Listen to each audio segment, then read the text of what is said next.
Bill Law. Here we are today at the very interesting, very dynamic Volvo Construction Equipment Exploration Forum 2016. A fascinating day, great deal of conversation about the future. It strikes me that you're heading towards what you call the 000.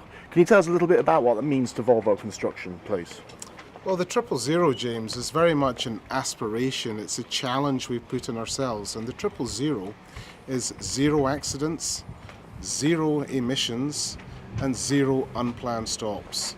So from a sustainability perspective, zero emissions; from a safety perspective, zero accidents; and from a productivity perspective for our customers, zero unplanned stops, more working time for our machines. And that's very much one of the key images that we're driving at this Exploration Forum in Eskilstuna, Sweden this week.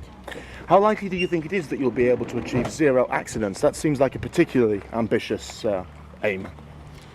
Well, James, this is an aspiration. An aspiration is something to challenge us and to push ourselves to. It's not a commitment, it's not a target that we think we will achieve in the short term. It's just an aspiration, it's a challenge, it puts pressure on us, and I think it's something that all of our employees can rally behind in their efforts in the technology and development areas for Volvo Construction Equipment. I've been lucky enough today to see some of your amazing automation on display. I'm assuming that the automation technology that you're bringing into Volvo Construction Equipment is likely to assist you in this aim, particularly in terms of reducing accidents and reducing emissions. Is that the case?